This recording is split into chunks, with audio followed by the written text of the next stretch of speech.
శాంతిని మీకు అనుగ్రహించుచున్నాను. నా శాంతిని మీకు ఇచ్చుచున్నాను.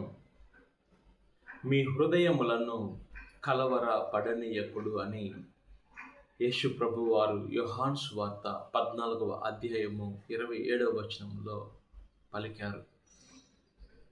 ఎన్నో కుటుంబములలో శాంతి లేదు.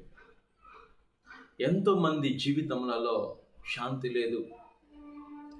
నీ జీవితంలో నీకు శాంతి ఉందా లేదా అని ఈరోజు నువ్వు ఒక్కసారి గుర్తుంచుకోవాలి. మనుషులందరూ శాంతి కోసము వెతుకుతున్నారు.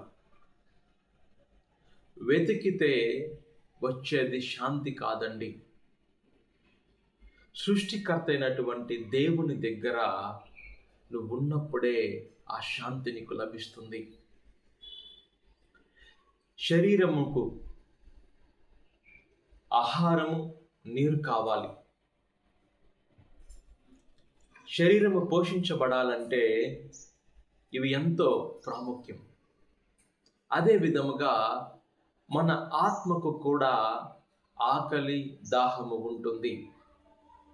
ఆ ఆకలి, దాహము ఎప్పుడు తీరుతాయి అంటే సృష్టికర్త అయినటువంటి దేవుని సన్నిధిలో మనము కూర్చున్నప్పుడే.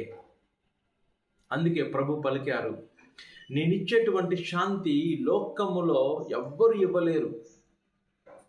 నా శాంతి లోకపరమైనటువంటిది కాదు, నా శాంతిని మీకు ఇస్తున్నానని యేసు ప్రభు వారు పలికారు.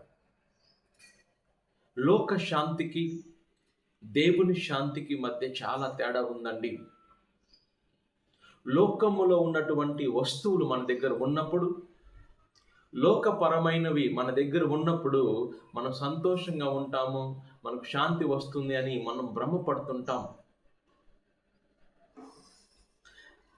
ఆత్మ సృష్టికర్త దగ్గర ఉన్నప్పుడు, మన ఆత్మ సృష్టికర్తతో అనుసంధానము అయినప్పుడు మాత్రమే మన ఆత్మకు శాంతి ఉంటుంది.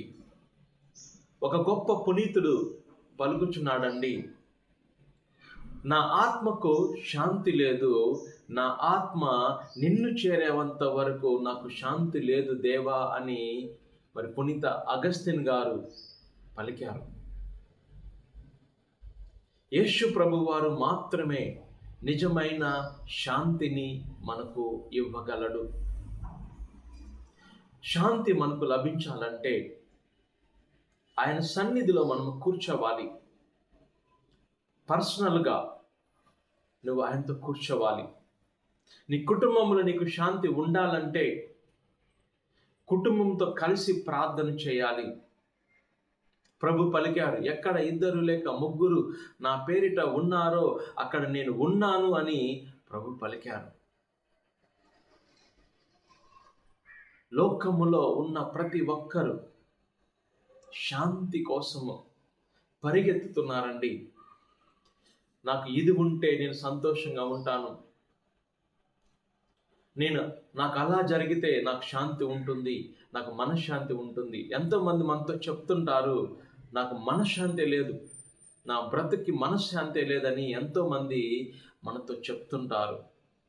ఈరోజు గుర్తించుకో, మనశ్శాంతిని కేవలము క్రీస్తు ప్రభువు మాత్రమే మనకు ఇవ్వగలడు. లోకములో ఉన్న ప్రతి ఒక్కరూ మనశ్శాంతి కలిగి జీవించాలి అనేది దేవుని యొక్క సంకల్పం. ఎక్కడైతే కలవరపాటు ఉంటుందో అక్కడ శాంతికి స్థానము లేదు. అందుకే ప్రభు పలికాడు, మీ హృదయములను కలవర పడనివ్వకుడు, నా శాంతిని మీకు ఇస్తున్నాను అని ప్రభు పలికాడు. నువ్వు అన్ని చోట్లకు వెళ్ళుండవచ్చు, మనశ్శాంతిని వెతికి ఉండవచ్చు. ఈరోజు ప్రభు నిన్ను ఆహ్వానిస్తున్నాడు, నా దగ్గరికి రా, నేనే నీ సృష్టికర్తను, నీకు జీవమునిచ్చిన వాడను నేనే, నీకు మనశ్శాంతిని ఇచ్చేది కూడా నేనే, నా సన్నిధిలోనే నీకు మనశ్శాంతి అని ప్రభు పలుకుచున్నాడు. ఒక్కసారి ఆయన చెంతకు వచ్చి చూడు. ఒక్కసారి నీ హృదయము ఆయనకి సమర్పించి చూడు. నువ్వు శాంతిని పొందుకుంటావు. ఆయన మీద ఆధారపడు. అయ్యా, నాకు నువ్వు కావాలి, నా హృదయములకు రా ప్రభువా. నా దగ్గర ఆస్తి ఉంది, నా దగ్గర లోకపరమైనవి అన్నీ కూడా ఉన్నాయి, కానీ నిజమైన శాంతి, మనశ్శాంతి లేదయ్యా. నా హృదయములోకి రా, నీ మనశ్శాంతిని నాకు దయచేయని దేవుణ్ణి నీ హృదయములోకి ఆహ్వానించి మనశ్శాంతిని పొందుకో. నువ్వు, నీ కుటుంబము మనశ్శాంతితో జీవించండి.